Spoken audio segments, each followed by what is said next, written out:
What's up, everybody? Hey, hey, hey, everybody in the chat. I see we got Ashley, Nomad, Tazalanche, Captain, everybody else that's hanging out there. Macy, Mr. Groenig, who else out here? OMG, Sticks, Robin. How's everybody doing? Josh here for Miniature Monday. Again, I am Josh from Mini Painting Studio. Our show happens here every Monday, 3 p.m. Central. This is the last episode of our first month. So we are, of course, working on our hero miniature, but all of the housekeeping stuff we like to get out of the way first. So just touching base again on our weekly schedule. Of course, here I am on Mondays. Tuesday, we have Toolbox Pro Tips with Ann Forrester at 11. That's Tuesday through Thursday, 11 a.m. Central. Then we have Terrain Tuesday with Ed at 3 p.m. Central. Toolbox with Ann at 3. Is that Thursday, I'm assuming? Or Wednesday? Wednesday. Hers is Wednesday. Wednesday? Yes. Then we have Painting Platinum with Mercedes Reagan at 3 on Thursdays. And then Friday, Reaper Live with Ed and Ron or Dave at 6. And then down here it says Reaperland on Wednesdays. Or is that Fridays now? I don't know. I have an amended list. Sorry, but you guys know the deal. The hilarity is every single episode we discuss this list. It's always changing. Yeah, it's always some sort of, and it's never, the irony is it's never changed. Yeah, it's cool. One of these days we'll get it figured out. Well, actually, Yeah. we're supposed to have a graphic at some point. And Yeah. you can just Ron and then I'll read it out loud like I know what's going on. correct. So. Much easier that way. I completely agree. But Cyberstorm, the Miniature Monday kits are sold out. Is that true? The February? Can you guys check in chat? As far as I know, there were like 15 left of today. For the one for February? For February, yeah. January, I know they restocked multiple times. So January only, it got, I think today we placed 12 more back in stock to sell. And if they're already sold out, then yeah. You know. So if those are gone, then those are gone again. And then if the February stuff is sold out, they'll be restocked, right? But they went live today. So we can go ahead and look those. Yeah, the January ones, for sure, it sold out over the weekend, and they added more today. So if it's sold out, then they'll be sold out. So, but at this point, it's just them, you know, you have to imagine with those kits, right? They, in the Reaper warehouse in the back, they have like a little second story operation deck thing that's built, and that's where they spread out all the kits, and then they load them up, and then they put them together and put them back up for sale, but it takes some time. So that's sort of why they can't really do more than what they put online at a time. And then it's sort of like a balance. Like it doesn't take too much time to build that many, and then they just put them online. So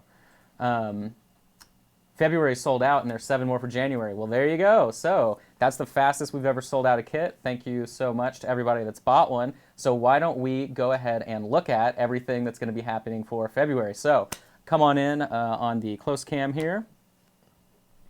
So there is new lighting in the studio, so let us know what you think in the comments. I know that things are a little bit better than they were previously, because you can actually see colors, at least on my end, on the little monitor that we use here. But, so, our big boss monster for February is this awesome Yeti right here. I know that the photos on the actual kit picture looked great, but I really love this guy. So here you can see we have these really cool, like the stone weapons that he has. We ended up doing the same as the crystal golem, which we'll show off here in a minute, but that is sort of the neat little pop of color there to offset his very warm tones. The helpless NPC helper that we have is this friar. You can see that he essentially is just going to be an exercise in painting realistic cloth tones, everything else like that. You can see he has some bags tucked away. We're using different hues of brown, things like that. That's gray, that's like a purpley brown. We have a blue, he has a little cowbell for whatever reason, and all that cool detail. And he has a really fun face, so that's nice. Then the hero. The hero that we have is this wizard right here. Now, I don't have the names in front of me. They are on the graphic for those of you to go check that out. But you can see we have a cool combination of an off green and a very reddish brown. Green and red are always really good colors to use at the same time, but everybody knows that can be tricky, right? In case they end up looking like holiday Christmas colors. So muting them down and sort of shifting them is always a good call. Oh, look, he looks even better. There you go. We're currently adjusting the new lights to see how they look. So, but you can see that there. Really good exercise in cloth. Then, the one that I'm most excited about is the crystal golem. I think you actually can get a better idea of what he looks like here now that we have some different lighting. But if you can't really tell, I'm going to be moving him around a bunch so you get a very good idea. Anywhere you see this reflective, shiny part, so I know you can see that, anywhere you're seeing this, he's actually still transparent and see-through. So none of those parts are painted. This is a miniature that comes in transparent clear plastic. And then the rest is a trick in making them go opaque, where we then add all of our details. So this is a really, really fun miniature to paint. This one's going to be the most difficult for February. Just giving you a warning. It definitely requires some brush control, painting all the edges, yada, yada, yada. So Twisted Doma, you can do ! MM, and it should tell you the SKUs. Yeah. Now that is the one for January. This is the last show you'll see that, and then I'll alter it to have February's. Yes. But let me grab the graphic for February, and I'll put that up in the corner so people can look at it. Yeah. So go ahead and throw that up if you've got it. My favorite part of this miniature, probably his feet, and that's about it. So, but yeah, this one's really fun. Painting gems can be a bit tricky. Some people end up using an airbrush that make them look really, really good. And obviously, we don't use an airbrush for this show, so you're going to learn some nice techniques to make that happen. The only thing that I will say, and any chance that I get to let people know about it, is that we are starting from a gloss varnish base coat. So, that's what it is.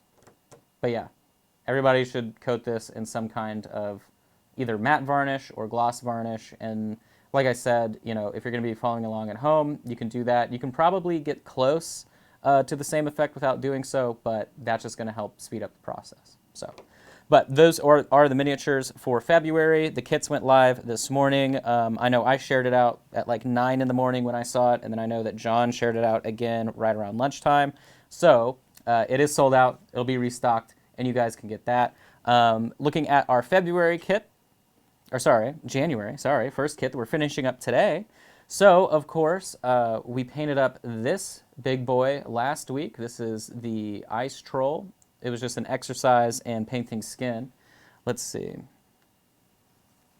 So here we have the one that we did on camera, and you can see the stark difference. I wanted to just get more dramatic with the transition on the skin because it makes it easier for people to sort of pick up the technique on.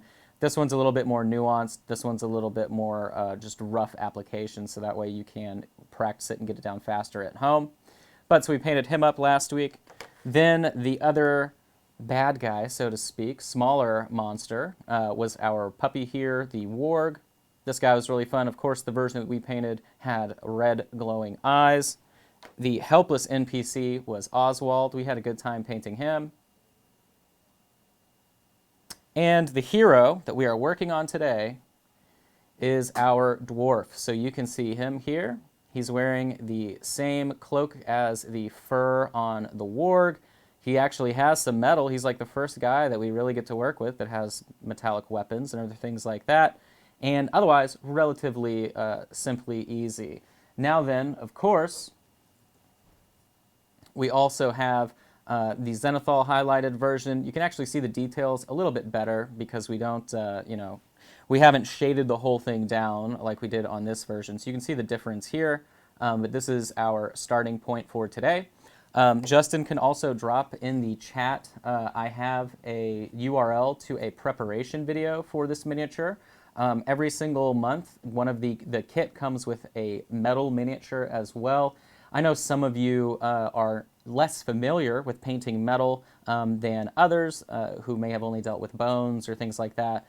So there is a video on putting him together, what I use to clean up miniatures from Durasand sanding twigs, hobby knife, you name it. And then on the back, I even used my little drill to pin the shield. You don't have to do that, but I tell you where to find those materials, how to link them through my website. I have everything that I use, and then just sort of the best practice for that. But every time that we have a metal miniature, I will make a video prepping it start to finish. We don't really have time to show that because this video, since it did involve some pinning and drilling, it was like 11 minutes long. Otherwise, it may just be like a 4 or 5 minute video. So I'm going to check the chat really quick here as well, see what I may have missed. Can you show making the bases? Sorry, Captain, that is not a part of this show. Even when I do Patreon classes, stuff like that, basing isn't really a focus. It's more of just actually painting the miniature. But like I said, everything that I've been using for this stuff is just baking soda, so it's nothing crazy. Let's see what else we got. Yes, so if someone was saying, is it available in Europe? Yeah, so January kits shipped out last week. So as soon as they hit the distribution center over there, they'll be available. And then the February kit, right, will probably get shipped out the next shipment that happens. So, the earlier ahead we can push stuff, which we're already talking about, it should make it a lot more seamless for everyone involved. And that's pretty much it. So, Cyberstorm, when you Zenithal prime, it looks like you prime white from the top, but not necessarily directly from above. Yeah, you really shouldn't do it directly from above, Cyberstorm. That's just not going to give you the correct angles or anything like that that you would really need to be able to slowly highlight up things that would be obscured from light, right? So, if his beard overhangs the handle of his axe, well, then you're not going to highlight up the axe. But in miniature painting, it's less realistic, more illustrative, right? So that's why you're doing that, to just sort of help yourself out. So, as I drop the miniature on his head. But let me see.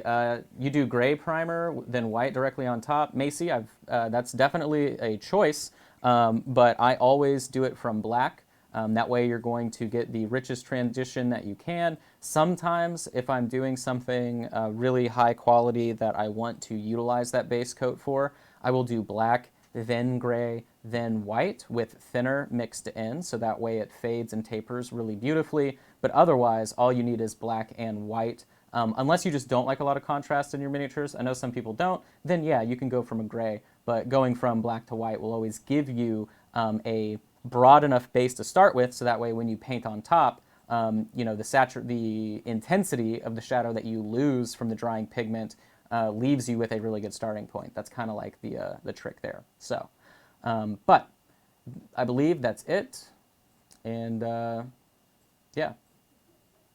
Oh, Macy, you mean you do gray on top of black? Well, to each their own. I don't think gray really gives you enough oomph to do the sort of trick that I use Zenithal for. But lots of people don't paint like me. So today, like I said, we're going to be painting this guy.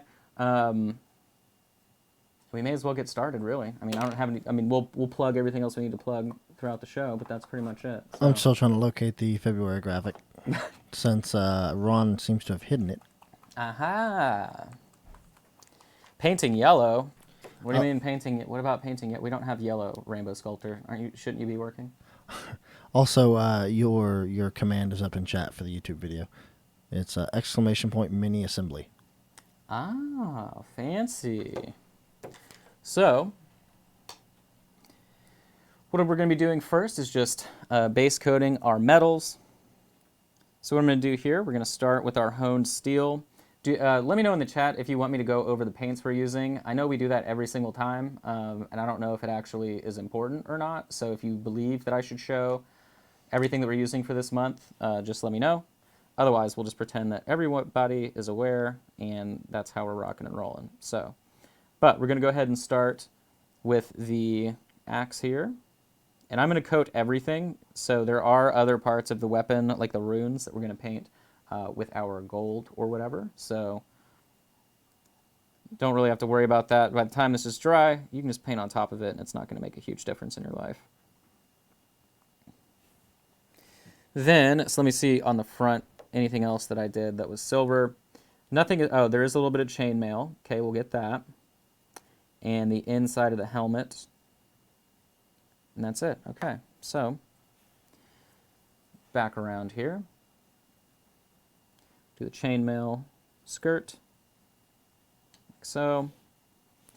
This tiny, barely visible portion of the inside of the helmet. Very hard to see, but it is there. Okay. Then the shield. Hard to see from this angle because it's in shadow, but I am painting the rim of the shield itself from the back. That way it's visible. And then just outlining the whole thing.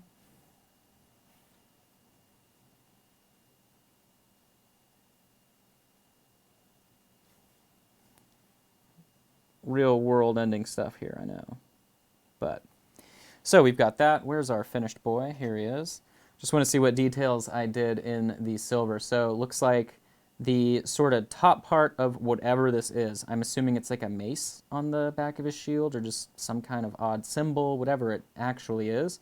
We did this part here on the top in silver, and then the end of the sheath is also in silver for his sword. Which is also interesting because the sword's almost the same length as his whole body.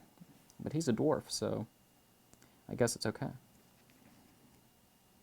They're extra balanced. Okay, so... Oh, you know what's really cool? No water in the paint cup that I've been dipping into this whole time. Let's go ahead and act like we're prepared here for life. There we go, see? There. How nice. Oh, yes, how nice. Now we're well into our typical painting episode here. All right. Okay, so make sure this is coated. There we are.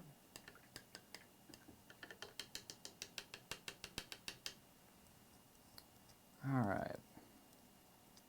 Now then, we'll go ahead and do the other metallic color, which of course is antique gold.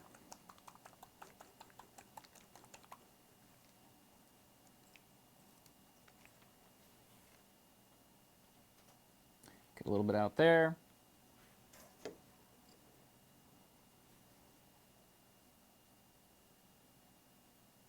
Thanks, Nomad. We'll try and keep you entertained here.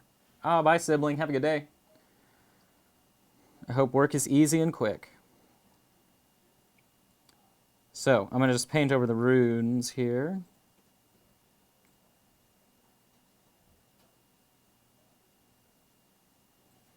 Okay, you can see it's very simple. Thanks for the subs today. Remember, you can subscribe for free to our Twitch channel if you have Amazon Prime. Go ahead and click that top right-hand button that says subscribe, and you'll see a little prompt that says, hey, subscribe for free with Amazon Prime. And you can link your account, and boom, guess what? You're a sub. So check that out if you'd like. You get some extra cool little fun things that you can do in the chat. There's all kinds of fun things that you can get as well for being a subscriber. You also get like a little icon that upgrades every single month, yada, yada, yada. But what's important is it helps all of the programs here at Reaper. So if you enjoy watching Mercedes' show, if you like watching Ed build a trebuchet, you know, whatever your cup of tea is, it's going to help it all keep on going, growing, and moving in the right direction as long as everybody can keep getting support. So definitely check that out if you haven't. If you would ever like to support me directly as well, there have been a lot of people this month that have signed up, and I really, really appreciate it. You can check my stuff out at minipainting.studio or patreon.com/minipaintingstudio. This weekend, I know I shared it into the Reaper group. I painted up the 2 Bones Black androids. We did those in non-metallic metal. Each miniature took about 40 minutes. We always keep the classes at about an hour and a half to 2 hours. And we do 2 classes every single month from 1 p.m. to 3 p.m., the second Saturday and last Saturday of the month. We're also 1 to 2 patrons away from adding a second class at the $5 level for free. So if 2 people sign up today, we'll add another class, meaning you're paying $250 for a 2-hour class, or $250 per hour for 4 hours of content a month. I think that's a really good deal for everybody. So, and if you sign up this month at the $20 level, you get a periodic table of painting for free in February. Quite a few people have done that, and I'll show that off later. We don't have to worry about that right now. So I did forget the little sides of the horns here are silver, so I'm going to do that really quick. And if I'm remembering correctly, when I painted this at home, I literally forgot there as well. So it's funny that I've done that twice. All right, so, oh, wow, look at the great graphic. Ooh, yeah, so you can see the colors that we've got. Next month, we have some kind of cool reddish coral. There's a deep blue, which actually is a little bit brighter than that in the bottle itself.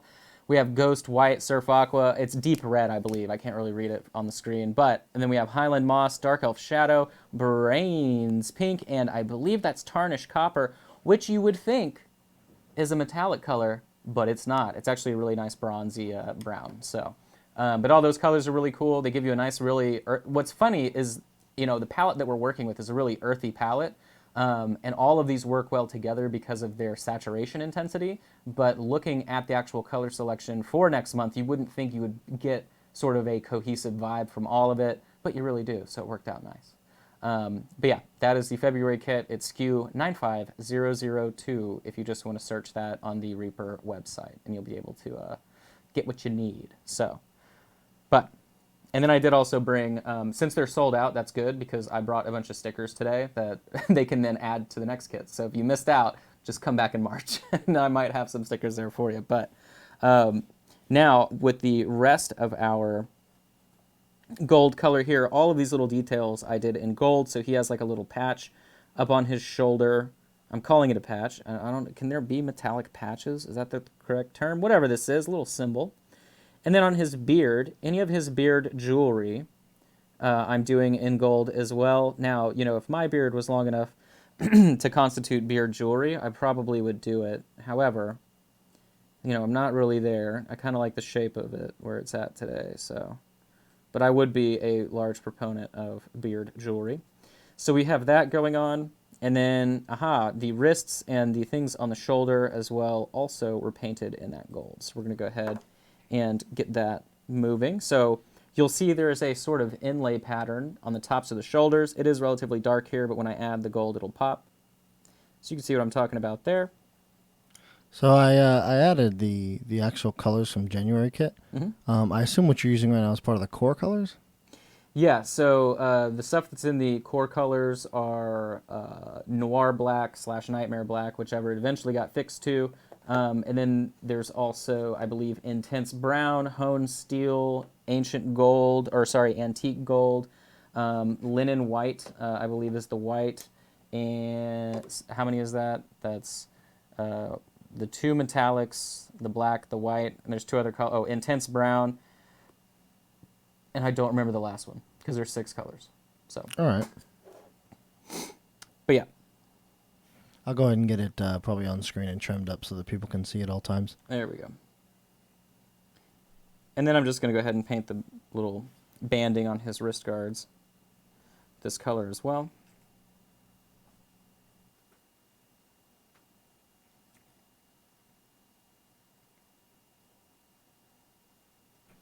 Yeah, Shooter, this is an attempt to kind of be in line with what Cyclone was saying earlier. However, more production value will be on the way down the road.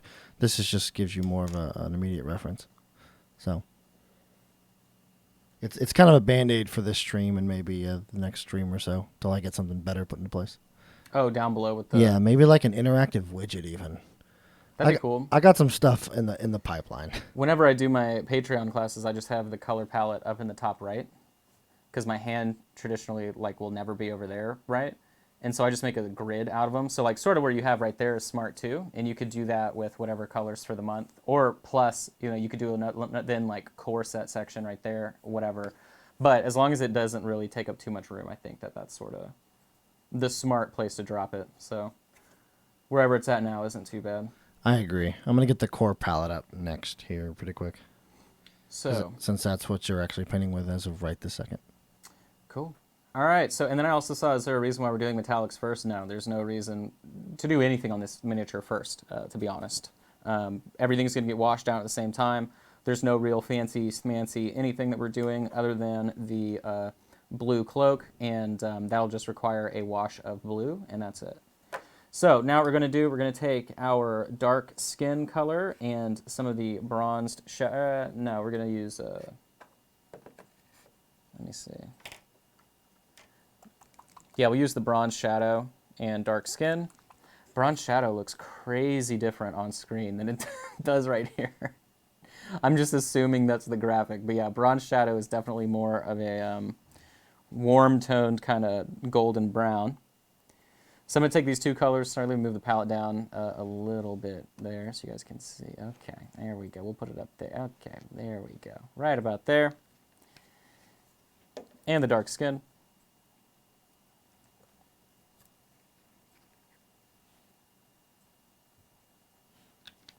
This is what I ended up doing for the wood on the miniature. So I'm going to mix these two together. Yeah, my resolution on my other graphic for some reason just loaded in crappily. It's supposed to look like the one on the right, where it's clear Oh, yeah. and you can see it. So that is not a good representation. So we're going to paint the handle here brown. Sorry about that, Loam 1977. Oops, wait a minute.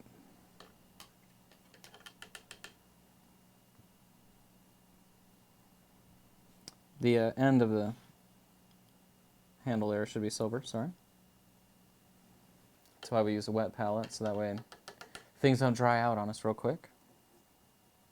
I did see someone, now I couldn't quite understand what their actual question was, but they were asking maybe you could do a tooltip to explain why you would want to use a wet palette versus Anne doesn't, right? She uses the well palette, different things like that. You know, I think it's best left to letting the person who's using it describe why. Yeah. Because it would be confusing to show that information, because they were wanting to see that info just pop up on screen for all the videos or something, and Oh, okay. that would just be too confusing because people paint so radically different that it's kind of I like driving a manual, I like driving an automatic, right? It's well, Yeah. people enjoy it for two different reasons. So Very, very. It's preferences for yeah. sure. Yep. It's all functionally, I guess, capable of producing good paint jobs, great paint jobs even. It's just really based on your preference. If Yeah. or hell, where you even live. From Yeah. what I've been told, Proctor says he uses a wet palette because it's so dry. Yeah. Where he's at. So If it's really dry and you don't have good humidity, exactly, all your paint dries super quick. So there's this. It's very subjective. So now we're going to go back into the back here and apply the brown to the shield. Yeah, that was the discussion about the ultrasonic humidifier last week, right? I actually use that to create humidity whenever I'm painting. So that way I have sort of a very predictable and consistent work environment. So And I had always just used mine to sleep with, to sleep I used better. mine last night because my allergies already have been making my throat sore and Oh man, all that fun stuff. So. I had never considered controlling the humidity in the room for painting. Frankly, that's genius. Yeah.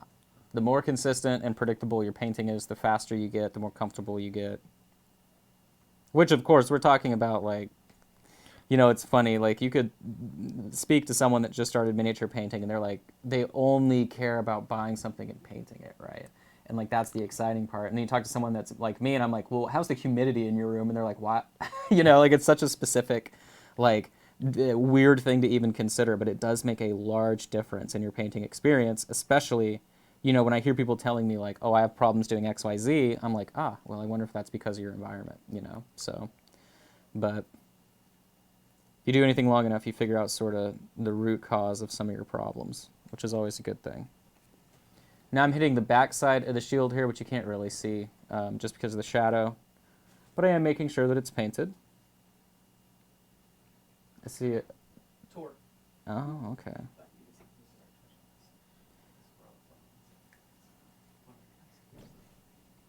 So, a wild John appeared, giving a tour. All right. Got the back there. And then, what else? Okay, so then the skin. I decided not to try and make his helmet like a warg skin, like the rest of his pelt that he's wearing. So we're just going to paint it brown, as if it is just, a bear or something that had a bad day, a run-in with a dwarf. Of course, my paint is at a 1-to-1 ratio with a 1-to-1 ratio of water to paint. That way I am retaining the zenithal underneath. And that's why I go from black to white and not black to gray, only because I want my paint to cover, I would say, 85% of the zenithal. And then I can have the rest sort of show through. And that just helps it speed the process along a little bit. If you did gray, I used to prime miniatures gray because I'd wash things down, then highlight them up. That technique is also really good. You just sort of lose, depending on what kind of gray you're using, you lose the ability to kind of quickly move up on some colors than others, but that's just the technicality of how colors interact in general. So, but, All right, so we've got that. The interior portion here.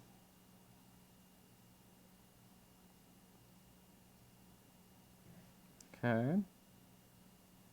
Now then, checking back on our work previously. The boots. Yep, okay, boots. I'm going to paint the whole boot this color. Reason being, we're doing a relatively pigmented wash on top of everything once it's coated. So the areas that have like the tie on the boot, everything like that is just sort of going to disappear on you because it'll be believable in shadow. So we won't have to be as focused in making sure it looks super duper nice. No, Ellie. Not for the show. Not yet, at least.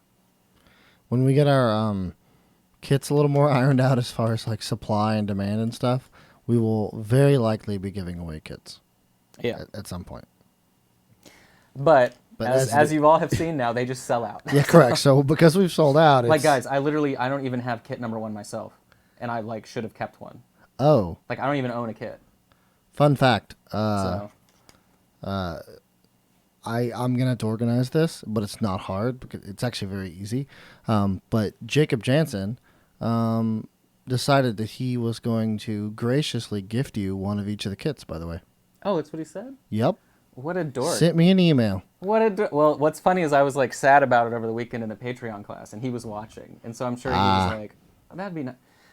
See, now I'm blushing, but all right. Well, everybody's just so nice. Jacob is, I think, one of the powerhouses of the Twitch community. That is, the dude is quite literally very genuine. He's a good dude. Yeah. I mean, everyone in the community is fantastic, but Jacob is one of those people that just really stands out. What was funny was after ReaperCon, I met him, took photos with him, and then he wanted to add me as a friend on my personal account, and I was like, I just don't add, like, I don't. Like, all kinds of people. Like, I know Planar Crossroads in the chat tried to add me on Facebook. Like, I just never will. That's just how it works.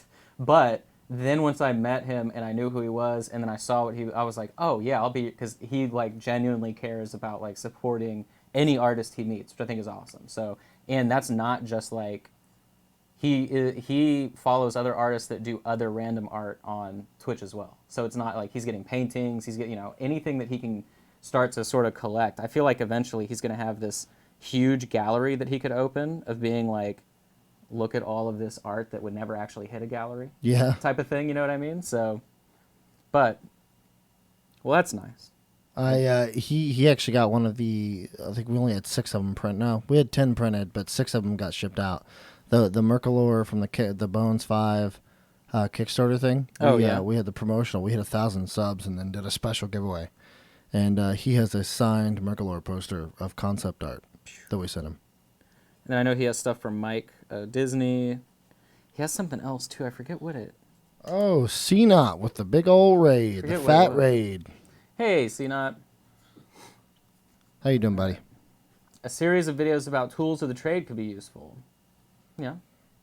Oh, gosh. There's actually, so what's funny, Zuljita, so like that is a wonderful idea for content, but it's also going to be something that will cause a lot of fighting, a lot of arguing, and a lot of people saying, no, you're wrong, I know everything about painting. So, like, that's just the nature of giving advice on tools, and anything like that is that people will tell you until the day they die that you are wrong.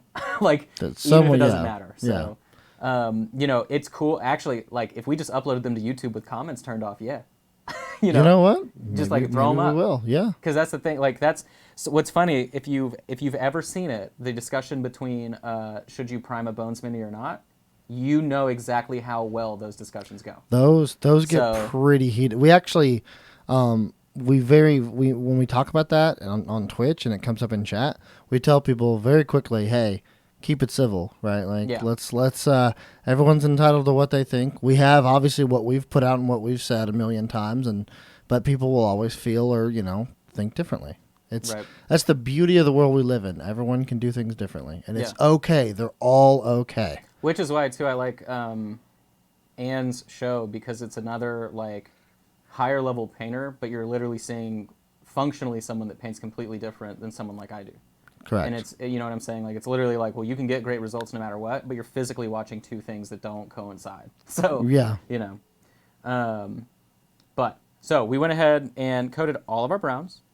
We have all the metallics. So now we can go ahead and fake coat our little pelt here. So I'm going to go ahead and use Snow Shadow. Also, real quick, welcome to everyone who just came over from CNOT stream. We are painting this little dwarf here for the kit. Actually, you know what? I'm going to throw the thing back up here. Let's see. For the first kit. It's somewhere here. Actually, you know what? It's easier to do this. Not that they're purchasable, so can't really buy them. But those are the paints and the minis on the actual website. But we're painting this here dwarf for a kind of an encounter thing that we put together, and Josh is doing a great job. The final product is on the right, and he is going to match the one on the left identically with zero variation. Hey, actually, this guy probably is a lot easier than the other ones to copy, like Okay. identically. There Yeah. you go. But welcome everyone who came on in, and the warmest of greetings. It is warm today too. It's like Is 65 it out there. warm? Oh wow. Okay. Is it still foggy and rainy? No. That stopped. That stopped. Okay. Yeah, I woke up this morning like I had been drugged last night. Like, anytime it's rainy or anything like that, my body is like, no, you're not. You're not moving. You're staying here. Alarm went off at 6:30, and I'm like, oh god, turned it off. My backup, hey, you need to get up alarm went off at 7, and I'm like, I turned it off. And the next thing I know, Sydney, who is really busy at work, that's why she's not in the chat right now, but she then called me at like 8, and she's like, hey, I think you slept through your alarm. I'm like, what year is it? So that's how that one went. Yes, Lava Being. It is available standalone, and it technically is available as a set with the kit that we sell. But the kit is the January one still has some, right? And then we decided. So the January kit has 7 left. So the January kit, since we do have a lot of people, really quick, I'll go ahead and go over everything. The January kit comes with all of those colors that you see on the bottom left. So the bottom left grouping of colors comes in the kit. Every single month what we do is we put together a fun encounter pack that includes a boss monster, a small monster, a hero, and a helpless little supporter for the hero. So the first miniature we painted in the series, the first week of January, was this warg right here. This month's encounter is a snow-themed blizzard encounter, so everything kind of corresponds to that. So you can see we painted the warg here. The helpless little NPC is Oswald the Overladen, another really fun sculpt that you can see here. He has a ton of little doodads all over his back, including a cooked chicken. Decided not to keep it raw, even though it is so cold, I'm sure it's food safe. Then the big monster is the ice troll. This comes to you as well in the kit. Then the guy that we're painting today is this hero. The February set is sold out. It sold out in however many hours it took to get to this show. But the February as well, this is the large creature for February, this Yeti Shaman, who summons this Crystal Golem. The Crystal Golem's cool because it's partly see-through, so these arms, everything on the back and its chest is see-through. It's really, really hard to get that on camera unless I had, like, here we go. I can show you the wild. Yoink, there. So. Oh, that's actually really cool. That's coming across very well. Yeah, so if you were wondering if I'm like, it's see-through, and you're like, no, it's not. So that is the difference in what's happening there, is you've got partially transparent parts of the miniature that then, there we go. So you can see the hand even is still pretty transparent, but it's just been coated and washed down and then highlighted on the edges, and that's how you get these cool effects. So that guy I'm most excited about. The NPC for February is this Friar, and then the hero is the Wizard. Now again, these are now sold out. They sold out today immediately, which means they'll be restocked and they'll probably go back on the store tomorrow. Lava, you just need to coat the golem in I did a gloss varnish, but you can use a clear varnish, and that's it. So you just want to coat it first so that way the paint has something to grip to easily, and then you're good to go. But that's what all those kits are. For everyone that's wondering, there is a base set of paints as well. The base sets have your default colors. We use the same metallic for everything, the same gold for everything, same black for everything, whatever. Most people probably own those colors already, so that's why, it's not there's the core palette in the bottom right. Most people own colors that can be substituted for that, but otherwise, the kits come with 8 paints, 4 minis, 1 of them is metal, 3 of them are bones. So you do save a bit of money. Every month it fluctuates, obviously, depending on the size of the stuff and the metal miniature. I know March is going to be a good value just because of what's going to be inside of it. Actually, the February is a good value. All of them are good. You save like about 15-ish, like 10 to 15 bucks is pretty much what the range is as a whole, purchasing that. So, but yeah, thanks Zanitonium. Appreciate you. Yes, more February sets, like we said, are going to be put in. What But yeah, I think Polith. I don't know if we answered. Did you answer Polith's question? Yes, there are going to be more February sets added. Yep. Now, when that is, I would say soonish. So hold on, soon TM. If you want to put the graphic in, not graphic, the emoji in chat. Soon TM is when it's coming out. But and then for the UK, the February kit, probably the next shipment that goes over there. Probably, yeah. That one's going to be a little lagged because of the the pallet shipping and such. Yeah, and like I said, we're trying to jump it up for Love Augie. Yeah, it's on YouTube, and it'll be here on Twitch as well.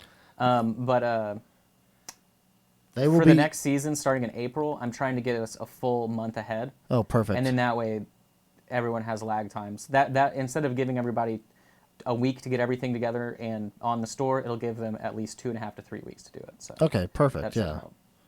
But yeah, the VODs will be available. I think it's since we're partnered now, it's 90 days. I think it's 90 days that they stay on Twitch, but they'll be, as long as they don't get taken down, forever on YouTube. Yeah. And they'll be labeled as such, as a playlist even. So. And then Chrysair, I missed what your question was, but you're asking if there's another way to load a brush.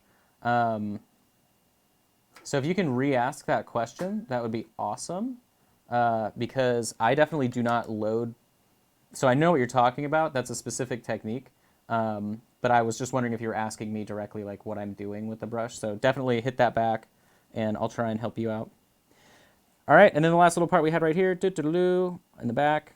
Now the color that we're using, Snow Shadow, is a bit gray, and it's a little bit blue, but it's not too bad.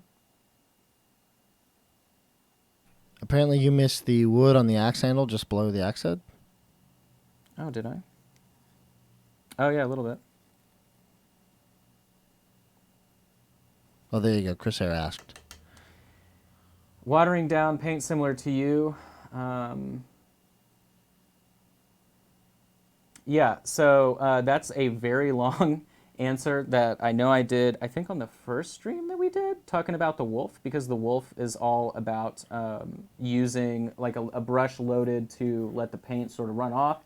The problem that you're having with that is that you are overloading the brush and your surface area is not wet to begin with. So let's say I want to mix this brown and this color right here. The first thing I do is I get my brush completely wet and I do this. I just like prime the surface.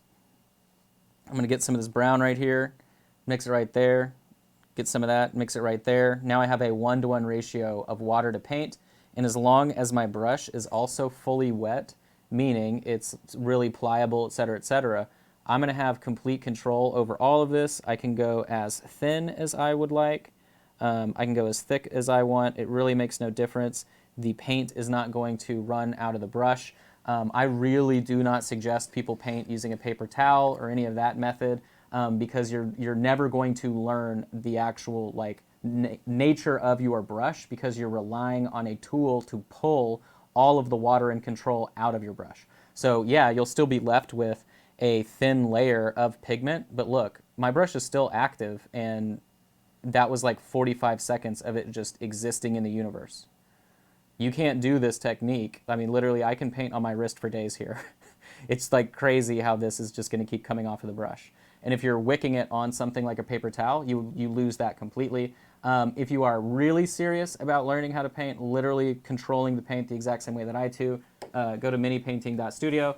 check out the store where I have, look at me, good marketing boy. I have things called Power Up Palettes, which are exercises for you to practice and learn exactly how to thin your paint the way that I do. It's powder coated with laminate that holds paint like a prime surface, and that's how that works. So if you purchase those, it comes with like an hour-long video that shows you how to do 4 different exercises. But yeah, it's been, what, 3 weeks since I've explained that, so good question in general for the people at home. I know a lot of people end up using the paper towel technique that don't use a wet palette, and since I use a wet palette functionally in order to get my paint really thin like that, it allows me to, as long as I have equilibrium in terms of the ratio of water to pigment, I can always have control in using really thin paint that doesn't flood out of the brush, do stuff like that. And then, of course, I use natural hair brushes. This is sable. You can use Reaper sables if you want. I use DaVinci Maestro Series 10s. If you're not using a real brush, if you're using synthetic material, everything's a little bit wonky, and so your results will vary. But then the other thing we're going to do here is we're also going to use the same snow shadow to coat his beard. We just won't wash it down the same way that we do the rest of the mini. So got this on his beard here. Do the other parts of the pelt.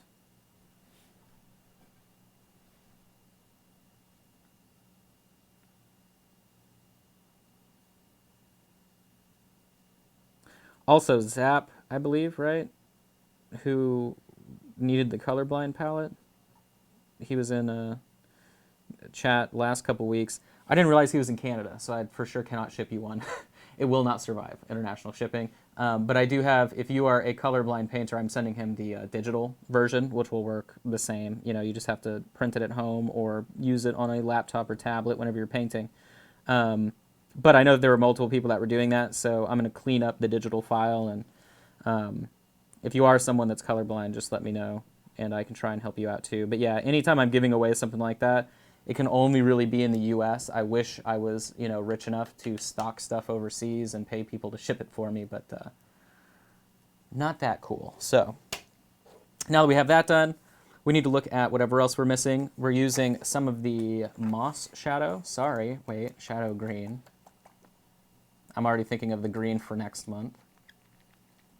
So I'm going to use some of this on his wrists. That was really the only green that I threw on there just to use a color that we hadn't used much. So that's going to go on his little wristlets here on the top and the bottom. Yeah, I figured Daka Flocka that that you guys might enjoy some sort of on-screen reference so that when he says, "Oh, I'm doing this with gray stone," you can see it. You can see the skew and stuff right away. Thanks to partially to Cyclone, because I figured some sort of immediate solution needed to be there. So. No, Matt, to answer your question, no. So colorblind people, it affects the actual sort of range of colors that you can see.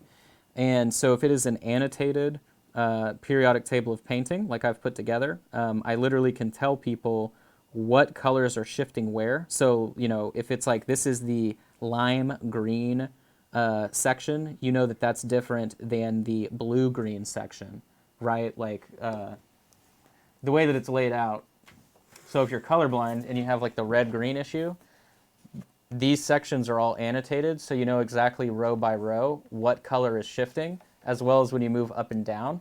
That way you know what you're selecting from, rather than just seeing all the same sort of brownish green and all the same sort of reddish brown. It actually delineates between them, and it makes it easier for you as a painter. And there are like rarer versions of color blindness as well, but they just affect other colors in the spectrum. So as long as it's annotated, it makes sense. So what if you have the very unfortunate combination of issues such as dyslexia and colorblindness? Then what I can do is I can release a version on audiobook, or you can just sign up for my Patreon, and then we'll just... Well, you'll walk them through it. Yeah, I'll just walk you through it. You hear that, guys? If you have dyslexia and colorblindness, Josh will help you. That's special, guys. Just so we're on the same page. That is particularly special. Yeah. So Nomad, the red-green colorblind is the most common, especially for men, and so that's sort of, being able to annotate and tell someone this is the difference between a like solid, earthy, like dark green versus a neon, super bright green, they can just read it and know that they're going to be okay. So now what I'm going to do is I'm going to take this green and mix it in with the snow shadow just to make sort of like a weird lightish green, and that's what I'm going to coat the handle with here for his wraps on the handle. I did it like brown on the other side, or on the other version of the miniature, but we'll just do it this way this time. Skin we're going to do last, just because like he literally barely has any skin, and we'll just do a quick little wash down on that. But everything else on this mini is getting the same treatment in terms of color. Then what we're going to do is we're going to take, let's use intense brown because we haven't used it yet. Actually, wait a minute, let me see. Let's use dirty bone, we haven't used it yet.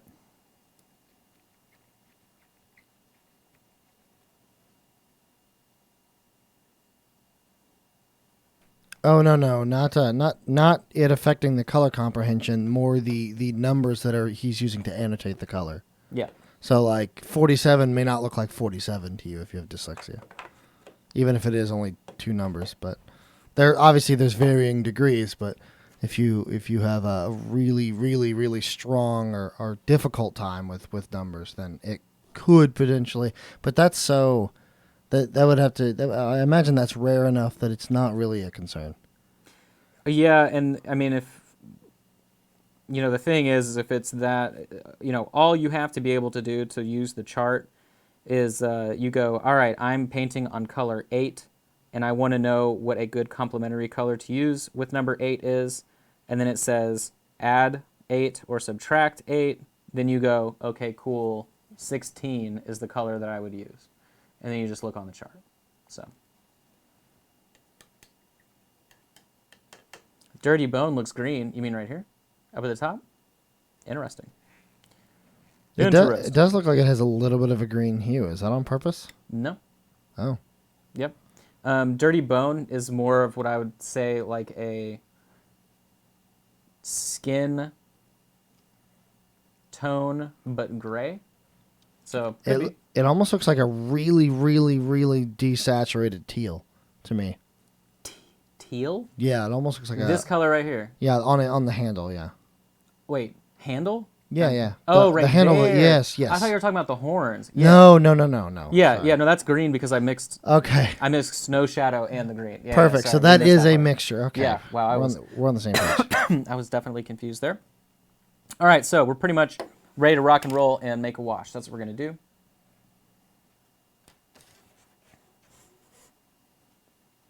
Okay, so now what we're going to do, we're going to take intense brown, and we're going to take noir black.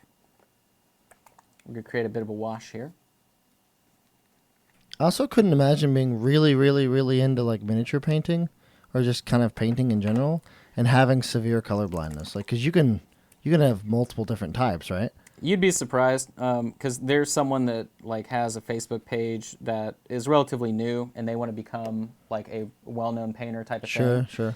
And so one day he was sharing work, and I was like, hey, why didn't you, like, I can't tell what you're trying to do in this one part. And he explained it to me, and I'm like, you literally use the same color. Like, there is no other color there.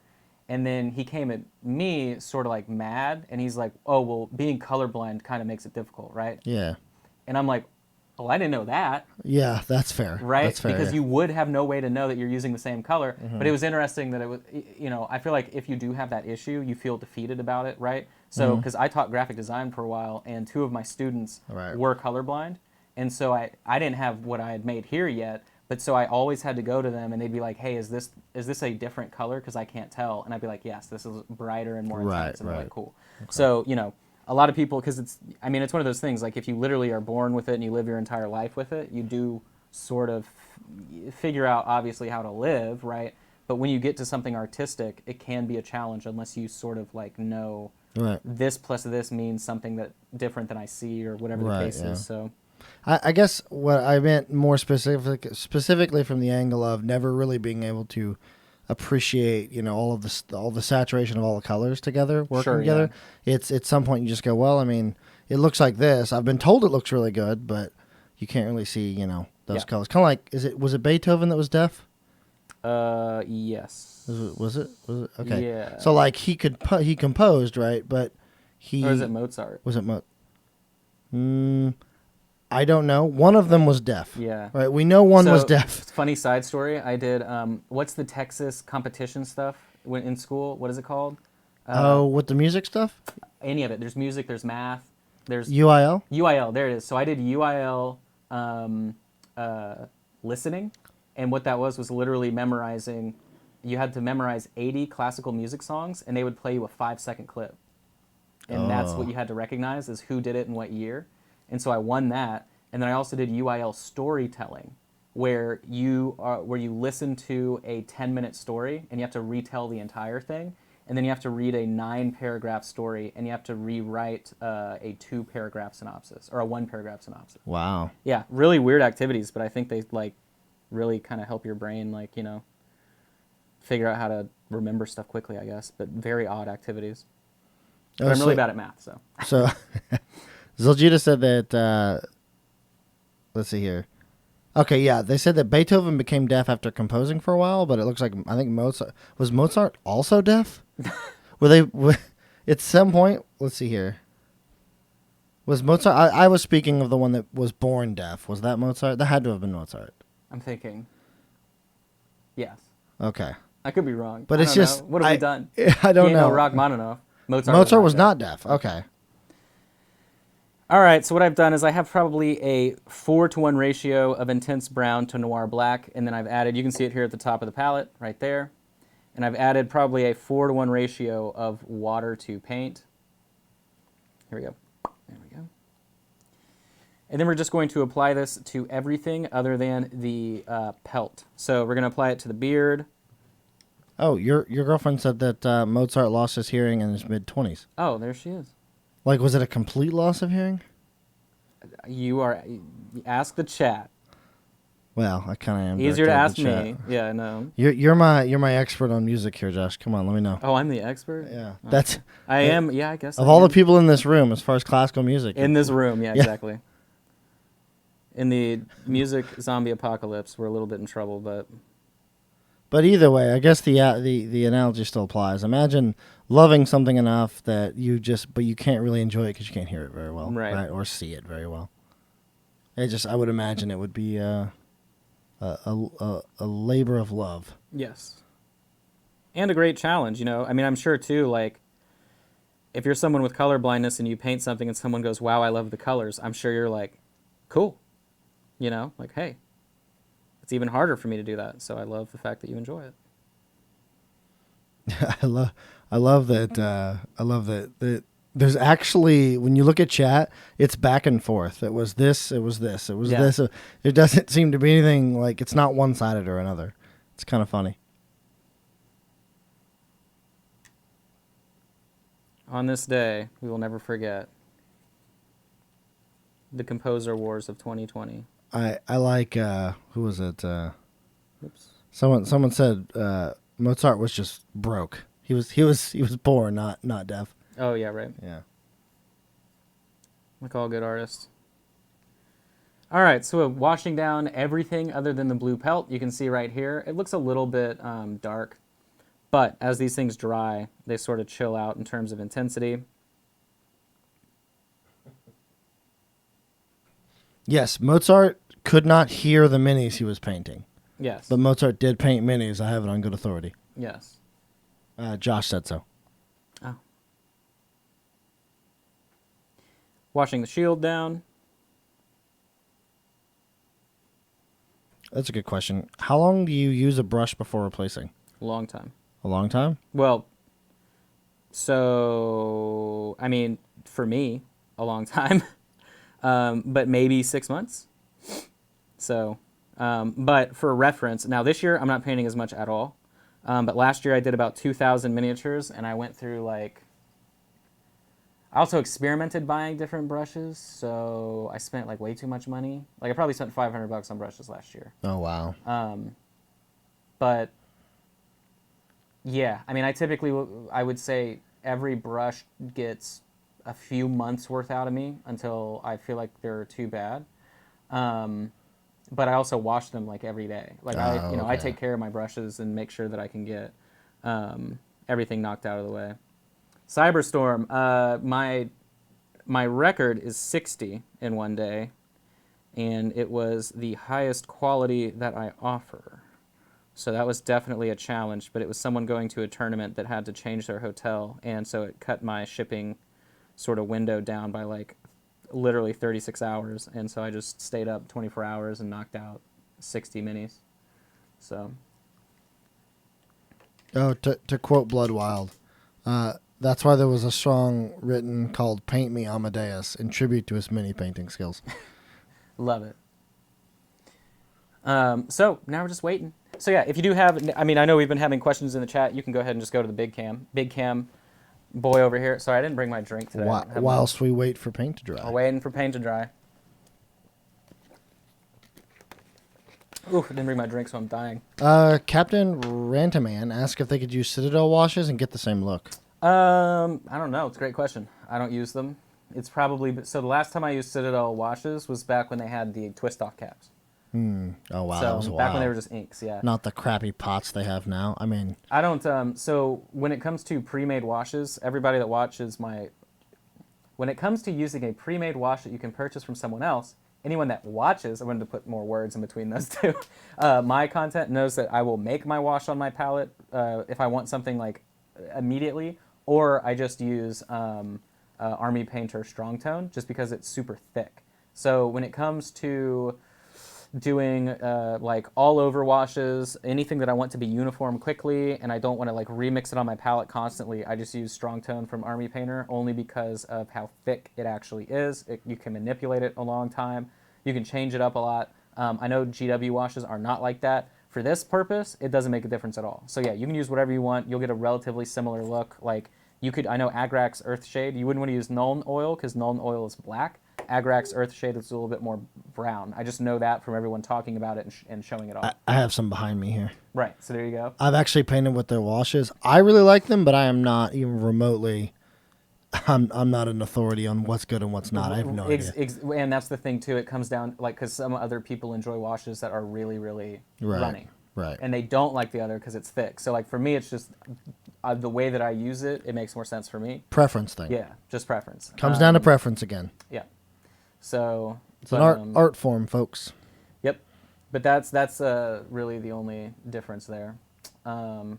What brush size do you, or what brush size do you use? So I just use a Sable brush size 1. But if you specifically want the same size, then you would have to get a Da Vinci Maestro Series 1. Of course, my brush is gross, so it doesn't matter. I'm trying to show it off because it covered the label. But the industry sizing actually has to do with the size of the hole at the end of the ferrule. It has nothing to do with the length of the brush. So a lot of people will buy, they're like, I like size 1 brushes, and they buy a size 1 from like a new company, and it's like way short and way different. And they're like, this is a totally different size. You're right, but specifically speaking, technically it's correct. But yeah, there is no like standard. That's what's weird about paintbrushes. So, Oh, okay. But yeah, Series 10, what did I say? Peter's here. I'm sure you called me. Oh, Series 1? Sorry, it's Series 10. Did I say Series 1? That's funny. But Also, yeah. to answer the question, there was a question a few minutes ago from the Ladonde. Once the Kickstarter is like done within that 30-day period or so, you can't opt in. Like you can't pledge. But if you had, for future Kickstarters, because I'm sure we will have some in some sort of fashion, you can pledge and then later you can add stuff to it. So I would strongly suggest that in the future, if you like the Kickstarters, pledging a minimum of $1, then upgrading from that. I still haven't paid for any of my pledge. Oh. But they didn't have PayPal hooked in yet, right? I think it is hooked in now. Yeah, because I think never it kept is, yeah. seeing it, and I'd be like, I haven't paid for anything. I'm like, well, that's cool. No problem, Ladonde. I mean, people stop by, they check it out every night. I mean, they're still brand new. People going, man, I wish I'd gone into Bones 1, and that was, yeah, several bones ago. It happens. We're growing every day, it seems. Yep. Has anyone at Reaper toyed with doing animation or game with 3D models? Well, I know from experience that would require an entirely different skill set that I know probably most of the sculptors just don't have at all. Now some of them that are reusing assets, so I know like Bobby Jackson reuses assets on his, and that probably has to do with attaching them to bones, so that way, and this is literally like 3D talk. So if you have a bone structure built in that allows you to move and manipulate models after you've sculpted parts on them, the issue there, right, is if like anything clips into itself, you have to resculpt it and redo it. But I mean, not that I know of. You could ask if Rainbow Sculptor's in the chat if she's ever done anything like that. I know Bobby doesn't watch. I know Jean's never here. Like none of the sculptors are ever here for my show. So, but if I had to guess, I would guess maybe yes, but a very small percentage, just because it's a completely different.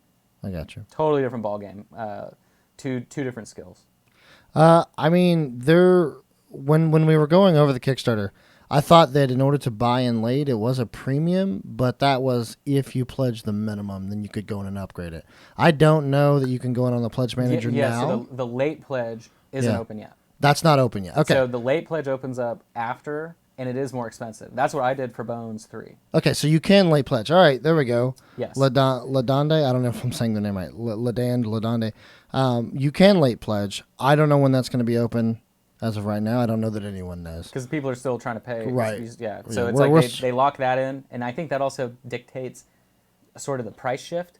So like if people, let's say it's a weird expansion, right, and like a bunch hasn't been ordered, it's probably going to be a little bit more expensive than something that everybody's getting, right? So that's, I'm assuming that also fluctuates the price, or they just slap like a 20% on top, whatever it is. Because I remember that's fair. If it's like if it was what 120, or I know Bones 4 afterwards was 150 for the base pledge that was 100. Right. So that that's an increase, but at the same time that's also them having to guess how many extra to pay for China first before that opens up. So that's what it is. If you pledge during the 30 days, you still get the Kickstarter pricing. Yeah. That's essentially the main appeal. So you can still pledge in later.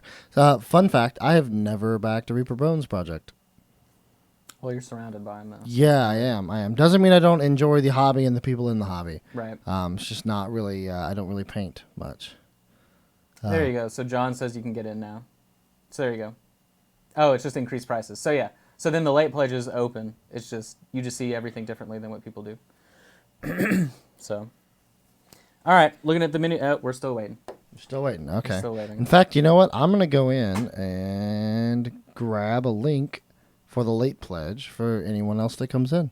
Although I don't know if Ladande is still in here. Well, speaking of late, it's not too late now to sign up at the $20 tier on my Patreon. Anybody that signs up at that level, which means currently, actually, so here's the deal. If one more person signs up at the $20 level, we're also adding another class for free every month. So, assuming someone does what I'm about to describe, you'll have 2 classes on the second Saturday, or it's actually going to change to the second and third Saturday of the month, and then there's a increased difficulty advanced class that happens the last Saturday of every month. So that's 3 classes a month. Every class is about 2 hours, and then I also will send you a periodic table of painting in the mail for free. And then for anyone else, right, if you just want to join at the $5 level, I know that I think I'm $11 away, so that'd be 3 people pledging. I'm $11 away from hitting the secondary $5 class for free. So, for $5, you pay me $1.25 an hour to do 2 classes for you, and I think that's a pretty good deal.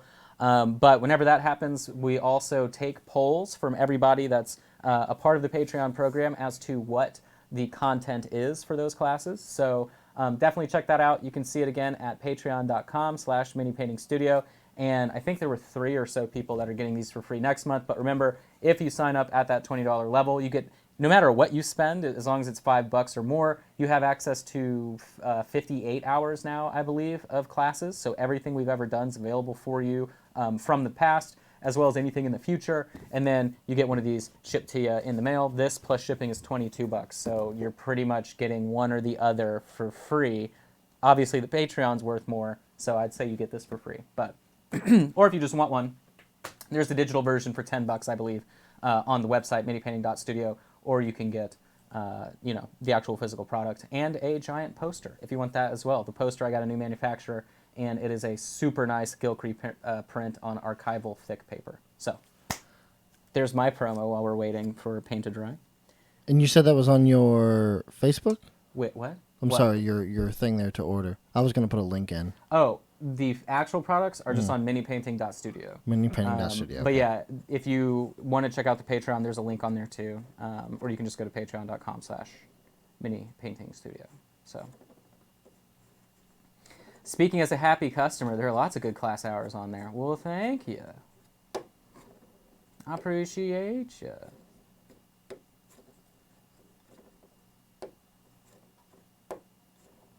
Is it? Oh, this is non-metallic metal. All casting is now in Texas. The coronavirus isn't going to affect bones, or no. So casting happens overseas. It would just depend on if the manufacturer is in one of the 14 quarantine cities. But you have to remember, China has thousands and thousands of cities. So I don't know exactly right where the manufacturing is, but for injection mold, injection plastic, they do the bases here in Texas, and then those machines are going to be brought from China since they're expanding, right? Like they bought 6 acres, I guess, from the road of land, so multiple buildings are going in. There's, they're expanding to then bring that section here soon.tm. So, but yeah, the metal miniatures are made here. That's Reaper John helping out casting things. So, but if anybody else has any pertinent questions, everything is almost good. The wash color looks to be pretty similar to what I had on the other guy, so that's nice. And then we'll wash down the cloak, and we'll be good to go. So, let's see here. I think this is it. Josh, you tell me. Believe that's. It says it's your cheat sheet, right? So that is the non-metallic metal cheat sheet, which I don't have here, but it's a product I make. It is a product. Well, I can't find the other ones on this website, so. What? Yeah, no. Go to the store. That's where I'm at. That's all it has is this one. No, click the store at the top. Yeah, this? Yeah. Look. So there's the periodic table of painting. I see. Yeah. Oh, can I order 6 of these shirts? If you Can I want. order some of these shirts and then give them out on the show? Please. I don't make any money off of them, but yeah. I'm gonna do that. I think. It just, yeah, the shirts just exist. Finish is my favorite color. I like that one. Oh, actually, don't. Don't order. I don't know if it's linked. Oh, okay. Yeah, let me check that, and then I'll get back with you. But yeah. The Everything Big bundle. I like this. Yep. Quite a few people have purchased that recently. It is a good value. You save $25, so. But yeah. Power up palettes. Yeah, so those are these two boys right here, the things that help you practice your thinning and painting. Yeah, I think that's what we were talking about. There it is. There's the power up palette. Direct link. Albavivazan. Yeah, so everything's in there. Literally, all you have to do is look at the announcement post at the very top, and it has links to all the classes, and it tells you all the miniatures that are used in those classes. And then all the new stuff. I haven't updated like the last month's worth of stuff on there. So the stuff that says from like December to now, I believe, I haven't added the link, but they're in the group as well. You just have to look at the posts in the group, and you'll see, since not a lot of people, post much in there. But yeah, that giant pinned announcement post, that's where we just update everything, and then that way you can just go back and check it out. So we're just waiting on this wash to dry on the body. What we can do, actually, since we will finish one as the other one's drying, we can go ahead and wash down the body portion. Gosh, I wish I brought my drink. I'm like dying here. Oh, you thirsty? Mm-hmm. We can get you some more water back. You know what? That's all right. I don't know if this has been opened. Does that matter? I'll get you one, don't worry. It's all good. Retired Android, what topics do you cover on the Patreon class? Go to patreon.com/minipaintingstudio. There's a list of 26 top of classes already. And then I think I have, I don't know. I mean, literally it's voted on by the people that are in the Patreon program. And we cover everything from non-metallic metal, shaded metallics, you name it. Whatever they ask for, we typically do. So thank you so much. Mm-hmm. All right, what we're going to use now is we're going to use our clear blue to make a wash on top of the pelt. And like I said, too, at the Patreon, we are, John, it got moved, so it's not by me anymore. It's like on the other side of the table. So like I said too, we're $11 away on Patreon from adding a secondary class for free. And when that happens, we typically do voting every 6 months. We just do like 6 months of stuff at a time, but we'll be voting to add then whatever people want in that entire new round of videos that get added. So all I'm doing here is I'm adding water to our clear blue. You can see how much there is. Typically, you know you're at a wash consistency when you see the paint pull back. So you see how it's like I have flubber here on the palette, like wherever I move it, it wants to move back. That's how I always know my consistency is good. It's kind of a weird phenomenon that that's how it works, but yeah. So I'm just going to add this on top of the fur. Really revolutionary, I know. Now it looks super crazy saturated, but it will, I don't know the right word, dilute itself. It will lessen in intensity as it dries. We're also going to apply a little bit of that dark shade that we applied to everything else to it once it's dry too. You hit it with Nuln oil. Hit it with that Nuln oil, dude. Yeah, that's real dark. Yeah. Nuln oils, they're black. Agraxes, they're brown. Reiklands, they're flesh. Yeah, you know what, LaDonde, that works for me too. How about we both go by Musty Justy? I've been told that it's a great nickname. It is.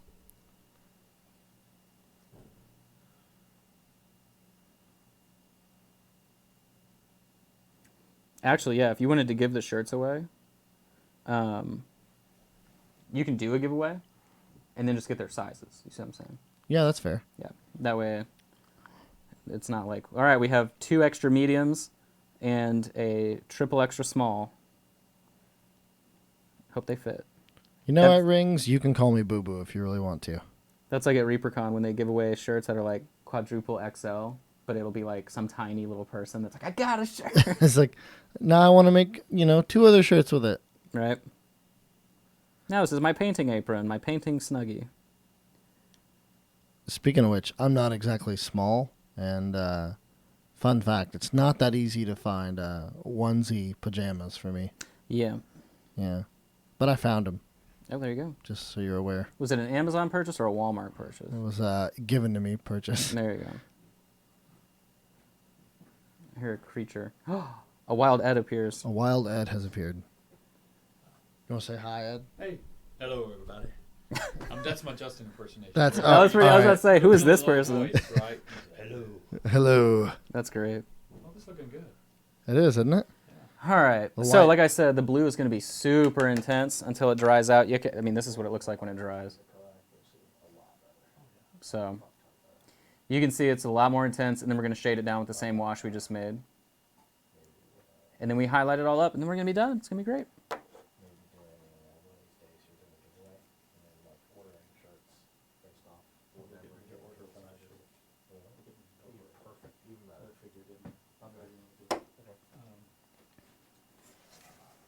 Let's see what we're seeing over here. The painting Snuggie. That is a good idea. A Reaper Snuggie. Let me see. Oh. I got a notification, guys. Hold on. Thank you, Retired Android. I see you just joined the Patreon. So now we're even closer to hitting that free extra class. If one more person signs up for that class, honestly, I'll just unlock the additional class for free. But whenever I'm out of here, I will help you, or you should see the link where you can join the Facebook group, but otherwise I'll shoot you a message for any info you may need. So now what I'm going to do is I'm going to take that same sort of dark wash that we had before, and I'm going to mix it in with our blue, so you can see that here.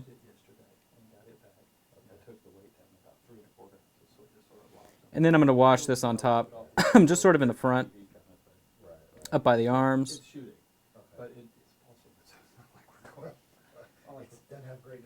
And then on the back here, I'm going to wash it all down again. The blue has already tinted it quite a bit, so we're not too concerned.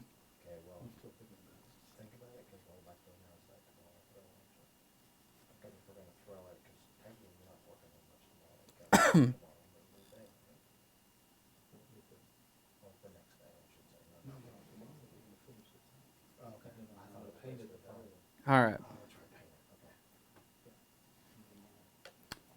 Adding a little bit more. There we go. So now we're just waiting on that to dry. You can see how dark he is now, right? And that's sort of I hate wiping on the table. I do it at home all the time.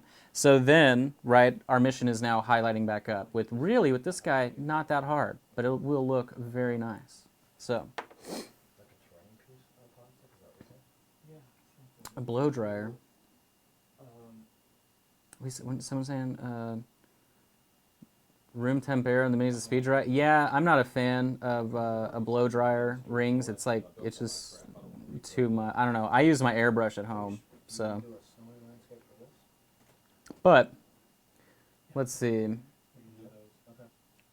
Bum, bum, bum, bum. Yeah, I've used a USB fan before as well, but I typically just use an airbrush set at like 10 to 15 psi. But this stuff dries really fast. Like everything's dry now except for what we just got wet. So, but anyway, now what we can do is start going back in with our intense brown to highlight it up. All right. So what we're going to do is we're going to focus on top of the actual weapon. I can't tell where my focal point is, like right there. Right there. I can get it closer if you want it closer. That's all right. Also, you'll be okay, John. You'll be fine. Also, my mic is muted, so who's mouth breathing? Not me. I mean, I was only talking one. the whole time. Oh, well then I don't know. Weird. John, There's someone behind John right now. Yeah, there's someone behind you, John. I would turn around quick. Also, Ed delivered some very fun and interesting news about tomorrow's episode of Terrain Tuesday. I will say this, that you guys don't want to miss it. You got to tune in tomorrow.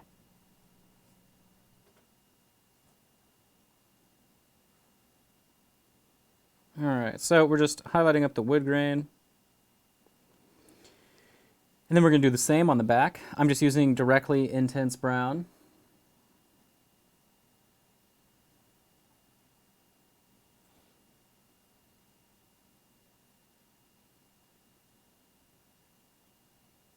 And I'm only really taking that highlight about halfway down the miniature.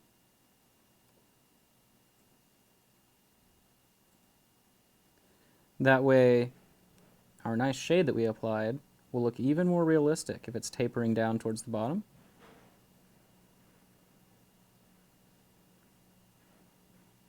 Let's see here.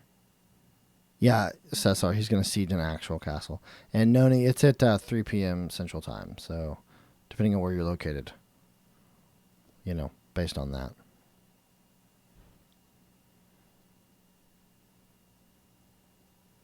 Now, what I'm interested in is if I used a brighter... Yeah, so I did highlight that up a little bit more on the shield on the right. I mean, it probably doesn't look that much different with the one on the right, but it exists. So I'm going to add a little tiny bit of splintered bone, dirty bone, to the intense brown, just to bring it up slightly, and then that's how we'll do the final highlight on the wood there.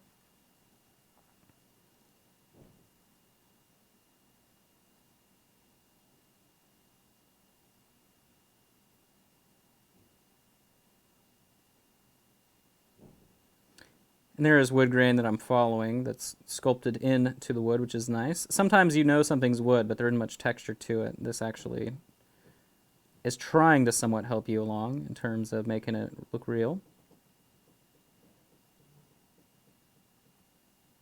Here we are. So we highlighted that up a little bit more.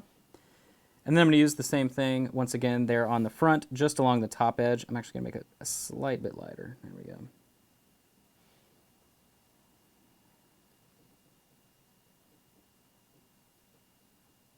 Right across the top.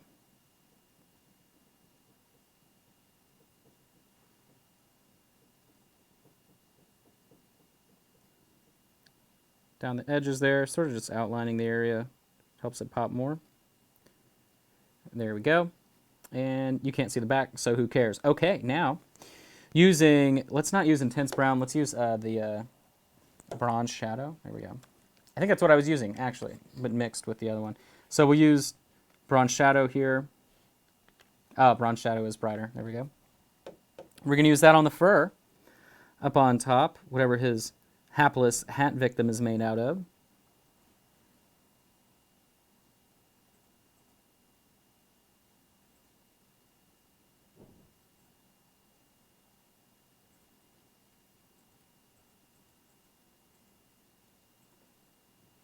Also, Trashrama, if you're still in here.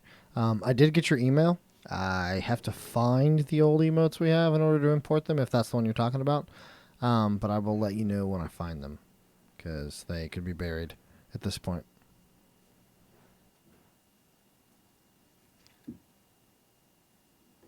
Let's see. Yeah, that's actually, I will say the worst part about this entire show is that I've like lost some client messages because on Facebook now I have people asking me questions about this stuff, and then like I'll just miss a message. Someone will be like, "Hey, I was wondering if you had an up," and I'm like, "Oh my god, I'm so sorry, I missed your last message."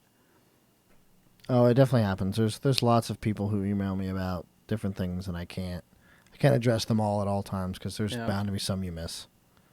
Yep. Especially since I started constituting my like real hours, where it's like I'm not, even if I see something that's come through on the weekend, like even if it's something simple, I have to just not answer it until Monday or something, because it's easy to not think you're spending a lot of time answering stuff, even on the weekends or whatever, until you realize you've done it for 2 hours. Little 5-minute conversations add up. So, or quotes and stuff too. That always takes a long time and a lot of back and forth. It does. I agree. Crusader wanted to know if you do commissions, correct? Yep. Basically, Crusader was wondering what your rates were Oh, at this level, not I assume not the super level. I don't do commissions at this level. Oh, you do not. Okay. So you're welcome, market. You're welcome, Market. Okay. So when I first got started, I did like as cheap as I could. So, some miniatures, if you were booking, like let's say someone booked something with me that had like 200 miniatures in it, so like the game Massive Darkness and some expansions, right? You could pay $6 a miniature. But the problem with that is that you can't, like, you can make a living because if you have that booking fast enough constantly, right? But the actual turnaround rate on that, it's impossible. Like, you're very, very dangerous, levels of work. So, so then what I did, so what was funny was it got to the point to where if I painted a personal paint job that was at a relatively high standard, people would be like surprised, or they would say that like, wow, you're getting so much better. And I'm like, oops, time to stop doing this low end work. And you actually will end up doing better work than what someone paid for, because it's like, I don't think this looks good. And you just like sabotage yourself giving them something better than what somebody paid for. Right.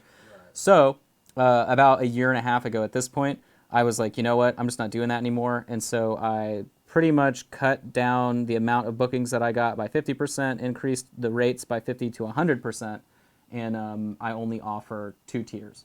So really nice and exceptionally nice. And then I do offer like commercial services for people that include some other stuff too than just painting. But yeah, that's it. Well, hopefully that kind of answered your question there, Chris Harris. As far as specific pricing, like Sipstorm said, if you go to your website, you have pricing on there? Yep. There you go. Pricing and very clear lawyer-written instructions on how to book a gig. So, okay, perfect. Yeah. Learned that lesson the hard way, that you should have a lawyer, and that even though it is all fun and games, you will run into somebody that takes advantage of you. So. Also, Max, I don't have enough time in the day to banter with you in email. If I were to do that, oh man, I just would never get anything done. It would just be like emojis back and forth. So now what I'm doing is I'm going to be taking the the Bronze Shadow mixed with Dirty Bone. We're going to do some of these highlights here on his horns.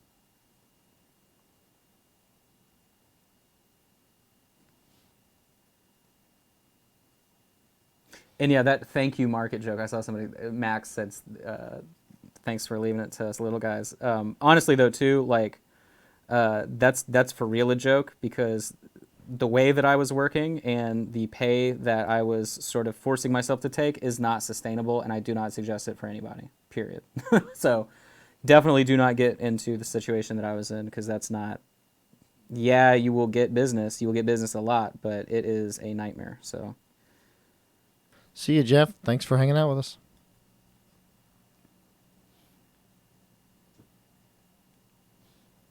So now I'm going to be highlighting this up all the way to straight up Dirty Bone. So would you say it's much better for like side income versus? Yeah. Oh no, it's impossible to make a living painting. It is. Oh, That's why I have okay. Patreon. That's why I do events. That's why I have these products, right? I see. Like, out of all the so I'll put it this way: since I know all these people, um, 3 of them that I frequent literally make enough money just by painting, and it's because they are working with companies like Cool Mini or Not, right? Like, I see. they're getting paid real cash to paint one miniature, because on the other side of it is a company that then is making millions off a Kickstarter. So that's that's how those relationships end up happening. But otherwise, 90%, unless you're on Twitch and you're making like $3,000 a month in subs, right? That's pretty much, you're still not making a lot. You can survive, but that's like really that's kind of how you can figure out how to do it for a living. Otherwise, you have to do every single little thing you can to bear. Like, I equate it to waiting tables, because none of it's predictable. So, like, as long as you're okay with knowing 1 month you might do well, in the next 3 months you're going to do nothing, then yeah, good luck. But it's really harsh. So, I mean, it's cool. That's why people keep doing it, right? Because it's better than a lot of other things you could be doing out there in the world, But it's hard. So I agree with that. Thanks for hanging out, Nomad. Actually, the job I had before this one was not fun at all. yep, same with me. But was I was pretty doing awful. IT startup, like surrounded by really rich guys that weren't happy with their lives, and you're like, huh? Guess I'll go paint some stuff. Noni, right now you can highlight messages and do some various other things that it allows you to do. Let me see here. It allows you to highlight messages, unlock random sub emotes, and I've left a lot of the like point costs, from what I can tell, default, so it's not like super crazy. So if we say, hey, do this with this emote, if you can just go and buy that one emote for however long. So using our snow shadow, I'm mixing that in with some of the clear blue to create sort of this middle tone blue right here. Let me see. Right about like that.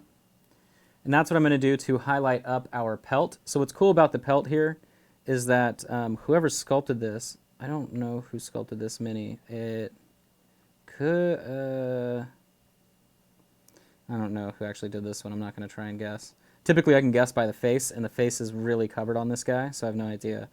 But the way that the fur is sculpted, you really can go through and highlight up every single individual strand if you wanted to.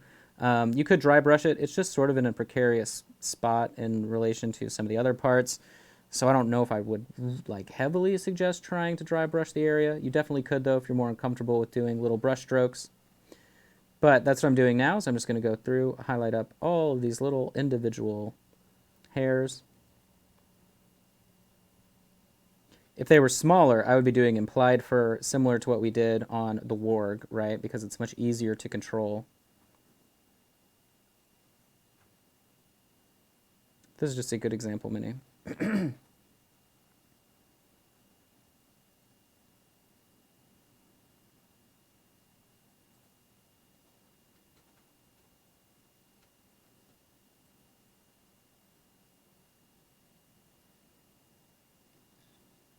So you were just talking about the sculptor of this. Mm-hmm. Do you want to take a guess? Because I got it pulled up here. So if I had to guess, this is a...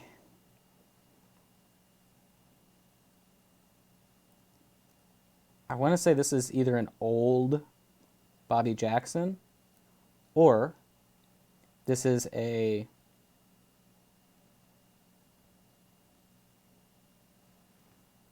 It could be Gene Van Horn. It's neither of them. Okay, so who is it? It's actually a name I've never read before. It's according to our website, it is John Hickman. Do you know who that is? Nope, that's a new. Okay, yeah. Okay, that was new to me. All right, well, shout out to John. Not that that's not to belittle the person, but No, yeah, no. This well, it's an older sculpt. That's the thing. So I've seen a lot of our minis, and I don't know that I've seen overlap there. That's interesting. Yeah. Well, and I literally last year was like, oh, Werner Clock. That's someone that I haven't heard of before, but then they're like extensive Right. in the catalog, but it's just older work. So it's like, oh, okay, so. And then there are people like Paul Mueller over in, I believe he's in the UK, but he's sculpted for Reaper before, off and on randomly, right? So there are people that have done work that don't have thick catalog entries like the Julie Guthries, Bob Rodolphis, the Jeans, the Bobbies, so. Or even the little fresh faces like Miss Christine, rainbow sculptor herself. Now I'm taking Dirty Bone, sorry. Mixing that in with the Snow Shadow to where it's almost white.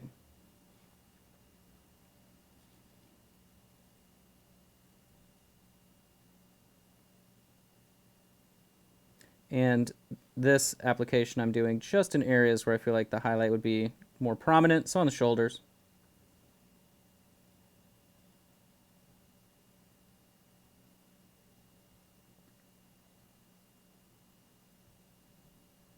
What are we looking at on time? We are at an hour and 40 minutes so far. Okay, cool. So 20 more minutes, I would assume. Yeah, that's on the top end. That's actually right on the money. Perfect. I was thinking. So the white in this case is meant to highlight. What if I wanted to paint snow on that fur? Would it? I mean, you wouldn't just glob on white, right? Like, how would you paint snow on there? You wouldn't. You wouldn't? Because snow's that would be because this sculpt is sculpted with individual fur strands, you would have a like super difficult way. Like, how would you differentiate that texture color wise by adding a shadow to it? That would be harsh enough to look like snow. If that I makes gotcha. sense. Yeah. Now you can add baking soda. That's what I was gonna say. Then it'll with the look next step, boom. Yeah. it would be better probably just to sprinkle it with baking soda. Yes. Oh, okay. That's Well, what I there would you do. go. If I was like, how can I add snow to this guy? And then I would do it. Like, so I almost permanently added snow to the crystal golem for next month. And like, if we were to somehow get close enough, like, let's see if I can just get it blurred. Let me see. So you can actually see a little bit, like right there. There is some baking powder that I didn't blow out all the way because I thought about making it snowy on his back, but you don't. In that particular instance, it wasn't as obvious what was happening with the see-through parts. So I was like, nah, let's go ahead and leave that off. But, I've seen snow applied in some paint jobs before where it looks really, really good, but it has to be the right scale. It has to make sense, right? There are all kinds of it's sort of like, have you ever seen someone use a cotton ball to represent smoke? Yes. That can look good, but it's the scale. I see. So if it's a larger miniature, it looks really great. If it's something tiny, it looks like a cotton ball, right? Like, it's very hard to sell that effect. So, but yeah. All right, so we have that knocked out. Now we're going to, honestly, just use snow. I'll use that same color. Snow Shadow, or no. We're going to use linen white mixed in with our Dirty Bone. That's what I'm going to use to highlight up his mustache and beard. With this, we're just literally highlighting it like individual strands. You can dry brush this if you want. You could actually imply your highlight as well, meaning you would paint up under the lip really, really bright and then just wash it down slightly, still retaining all the highlighting that was underneath it and the shadow that was beneath it. There we go. I'm going to use the same color for the little claws down here. What's funny, oh, nope, they both have 4. I was about to say, one of these only has 3. Nope. There we go. Easy peasy, so we highlight that up. Then we do need our green back out to highlight up his little hands.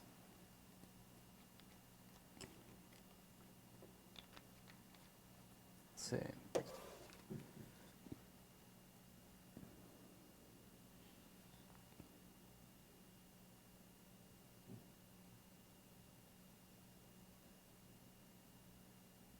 highlighting the green down the bottom, across the top again. This is a little bit unwashed. The wash didn't hit that spot.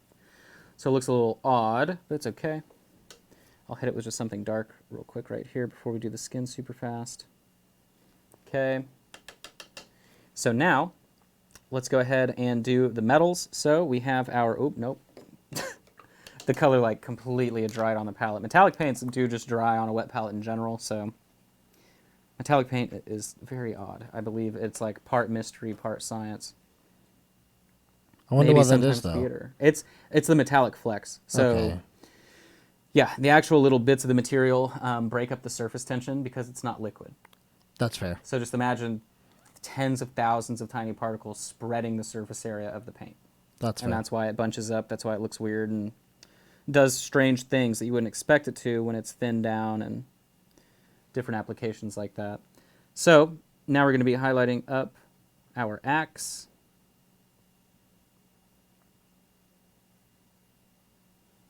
Now the axe is heavily shadowed underneath, but I am going to sort of outline the blade section there just to give it a little bit more visual intrigue. I didn't do that on the other one. I just left it really dark, but I feel like he may as well have a shiny, scary axe if he's going, you know, warg hunting.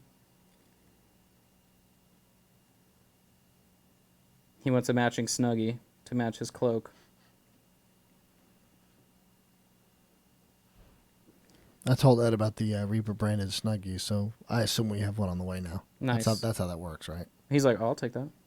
I'm surprised they haven't petitioned a Pokemon Go Stop here. Because Ed's level 40, and you can just ask. We have, and he has submitted it. Apparently, it was never approved. But he definitely tried. Yeah, he's like, can I get it right at my desk? Basically. I want to just hit my little Go ball that he has plugged in there. What was funny, when Rick was here, they were talking, and it literally was going off so many times, he just had to unplug it and put it in his pocket because it was vibrating his desk. All right, so we got that down. Now, on the back here, we're going to do the top part, that part of the sword, this part right here.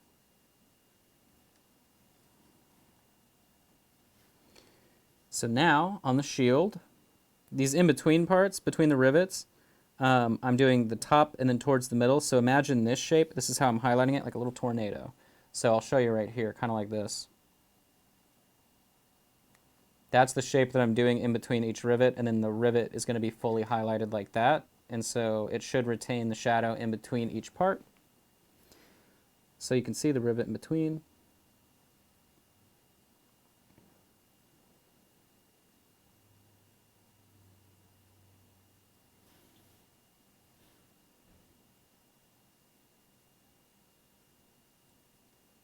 And I'm following it on the way down, and then I'm stopping at about that halfway point. I'm not highlighting it up anymore because I want the wash to give us extra depth.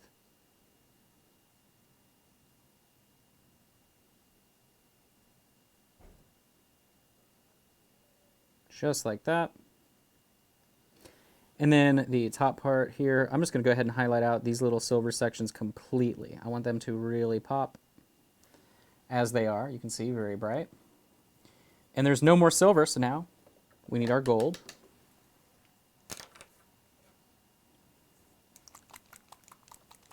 That good old-fashioned paint shake.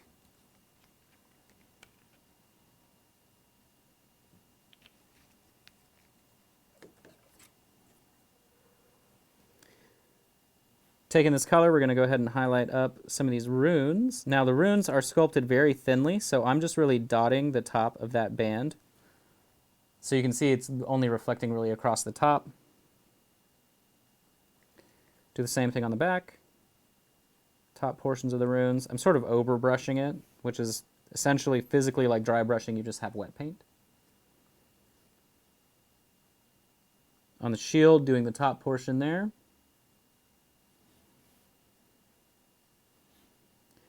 And down the center, stopping about halfway like we did before to keep that shadow. Top of the sword hilt. Really the tops of all of these objects are getting re-highlighted to help give us that dimension. Dimension of shadow. Sounds impressive, but Highlighting up all the other little gold bits and bobs on his arms. His little shoulder patch there, that's nice and cool. Highlighting that. Everything on his beard jewelry. Very hipster for a dwarf, but I won't say anything because he could probably smash me.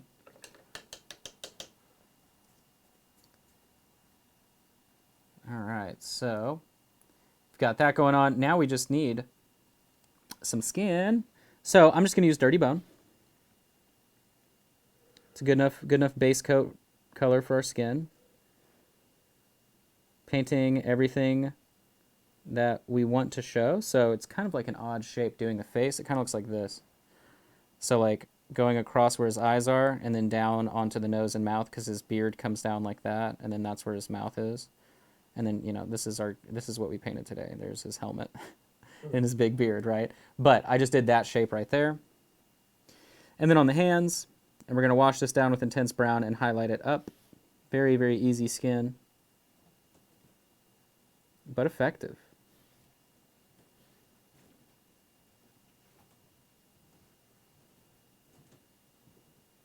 It's kind of like, you feel like Jack and the Beanstalk in the studio when you hear somebody walking around.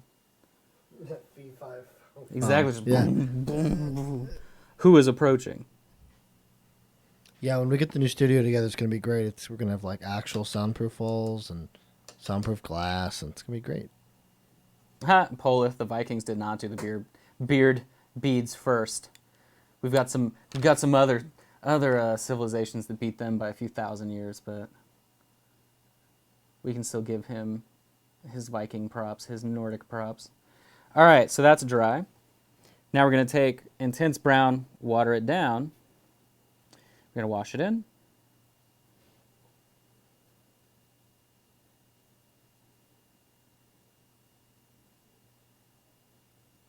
There we go. We just got to wait for that to dry.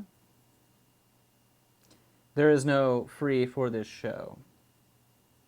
The only thing free that we have for you is all this wonderful knowledge and terrible banter back and forth. But like Justin was saying, once we can successfully estimate how many kits we'll sell immediately at the beginning of a month, we can set aside a few. And that way we can give away, like, I think one every week, right, would probably make sense. So At the bare minimum, yeah. So, yeah. But, you know, it took a few, I guess it did take one day for the January set to sell out, but it definitely sold out faster today. So, because it was like, I think it was that night around like 8 or so, someone sent me a message saying, hey, they're all gone. And I was like, wow, it's great. It's so amazing. So we're just waiting on that to dry, and this boyo is finito. Again, drop any random, thank you, Ground Zero. Drop any random questions that you may have in the chat for now as we tie everything up. Oh no, Josh is on his phone. Well, I had a client saying he wanted updates. You can see the disconnect, right? It's like, I try and tell people as much as I can, hey, I'm literally completely busy on Mondays. Right.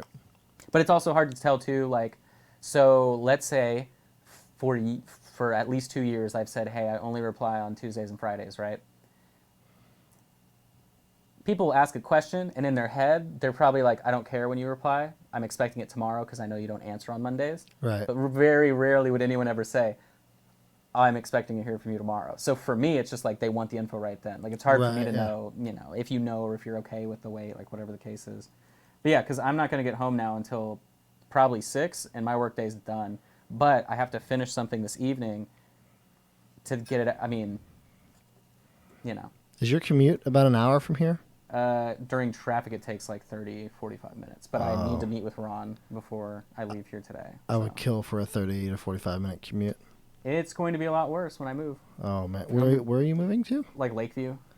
So add another, without traffic, add another 20. Is that southeast? Where is that from where you are currently? Southeast, yeah. Southeast, okay. So it's, yeah, from where I am, it's without traffic, or with traffic, it's 30 minutes, and then with traffic, it's 30 minutes, so it's going to be like an hour and 10. That's about where I'm at now. Yeah. Every like day. I could drive to Fort Worth, and it would take about the same amount of time. I live in Fort Worth, so. Yeah. Yeah, no, I'm aware. 35W sucks. Yeah. But I just get in the left lane and that's it. So that's where I live. I do too. Till people are doing the speed limit here. In the left lane. In the left lane, yeah. Then I will go like 3 lanes over and find a pocket and just blast by them. But luckily, I drive a white car, so it's not very police eye catching, thankfully. John wants to know how excited you are for y'all's D&D game. I assume that's what he means. There's some information there. Oh, I'm excited. I think it'll be cool. It's Sydney's first time playing. I know it's James' first time playing. We have quite a few first time players, so it should be really cool.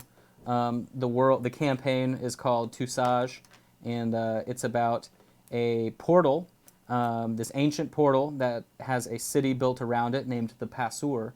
And what happens is this portal opens up in the world, typically 1 to 3 times a year, and people walk through it and they find this town, but you can never get home. I mean, you can if you make the trip, but what it does is it opens up its access through this house people built around it, all this stuff, and it opens a portal out in the world, you go through it, and then you come back and it closes for good, but it's whatever adventure it takes you to and whatever else you can bring back. So it's interesting, but Who's DMing? It'll be me. Oh, you, okay. Ooh, even better. Always the DM, never the player. I imagine you probably still tell a pretty good story, though. Yeah, we have fun. So I'm excited. Okay. I know John's been excited. I'm also the kind of DM, so like I built a website just for the campaign. Oh, man. So people have a website where I'm dumping all the info. They can like click. Yeah, that's fantastic. So I just try and make it cool, But we're going to be playing online with Fantasy Grounds, so it should be easy to schedule. Oh, wow, yeah. All right, well, if you guys ever need a player to shoe in, I'll do a one-off. Oh, I mean, we have room for one more. Oh. We were hoping to start probably like the 2nd or 3rd week in February. So. Okay. And I think John can tell you, but I think we said Sundays or Saturdays. What system? 5th edition. 5th edition. And it's every other week. Ah, okay. So that way it's not too pressing. I used to do it every week, and it was like, dude, we did that for like ever. But anyway. Right. Well. I think that's it. So, finished mini, cool. We knocked that out. It wasn't too difficult this week. We got relatively close. I think my boy here is a little bit darker or lighter. I'm not sure which. What am I? Yeah, because I did a black wash on the face and the beard. And, they look really close, actually, on my end. I know they're not. The one on the left seems to have more of a pink face. Yeah, because, we did color. We did the brown wash on that instead. But, yeah, actually, I mean, it's funny when you see them come together because you're like, oh, yeah, okay, cool. That's how that works. And so that's one thing I was checking on my phone. I did just look, and we had 2 new patrons, so we're $1 shy of that new video. Mm-hmm. But that means now I'll go ahead and add it. So if you check me out at patreon.com/minipaintingstudio, that means starting at $5, there are 2 2-hour classes every single month. If you want an additional, more intense class that covers a more advanced technique, it's usually the same technique that we did for the easier class that month, but it's a much harder version or an expanded version. So if we do shaded metallics for the $5 class, we do a non-metallic metal version for the $10 and up class. So please, please, please check that out. And remember, too, if you do sign up at the $20 level, you get a periodic table of paintings sent to you for free. The $20 level is a little bit different because I build a palette that gets shipped to you in the mail every single month for both classes. Otherwise, the best options for you are $5 or $10 a month. So big thank you for everybody that signed up today. Remember, when you sign up, there's almost 60 hours of classes just waiting for you to peruse and have fun with. So there's all kinds of cool stuff to pick from. And there's a list that you can see on Patreon if it's something that you want of all the other stuff that's waiting for you. Remember, patreon.com/minipaintingstudio. Otherwise, remember that you can subscribe here on Twitch to support the stream directly and support Reaper. You can do that by doing just the subscribe button up at the top, or you can use your Amazon Prime for free. If you use Amazon Prime, you'll get a Twitch subscription. You do have to renew it every month, so if you did it last month and you're not sure if you're still subscribed, it's not going to do it for you. That's the little game they play. Go ahead and hit that button and see what it tells you on what day, because it'll say you need to renew on the 20th or whatever your day is. And then if you also want to support the show and continue growing all the stuff that we're doing here, I know it's sold out, but that's great news. You can buy the February kit on the Reaper website. The link has been dropped off and on in the chat. You can do !MM, 2 M's. That'll give you the information. The link's there, I believe, right? Or yes. Something. Either way, you can go to the Reaper website and just type in Monday, probably, and it pops up. I don't know if that's true. Cool. Either That's a way. good Oh, well, question. yeah. There's the link to the first kit for January. There are a couple January kits left. There were 7 at the beginning of the show. There may be like 5 left now. I don't know. But either way, remember, buy those kits. It helps everything grow. And then definitely come back tomorrow. Check out Ed's show. Check out the stuff with Ann Tuesday through Thursday. Check out Ann's show on Wednesday. Check out the Reaperland show, the Reaper Live show, everything else we have going on. Big thanks so much for everybody hanging out with us today. And I believe that's it. Are we rating someone today? Yes, we are. Who are we rating? Miniatures Den. Miniatures Den. I was talking to him earlier today. So He's a super cool guy. super cool guy. Very, very nice. So We'll go ahead and start the raid then, and we can say our final goodbyes. all right. And the first figure in February is going to be the Crystal Golem. So buckle your seatbelts. It's going to be a rough one. Not really. It'll be easy, but It'll be fun. it'll be fun. It's the coolest paint job I think we've done so far. So it'll be very different for a lot of you. But that's it. So All right, guys. See you tomorrow morning at 11 Central for Ann's show. all right. Thanks, guys. Thank you. See ya.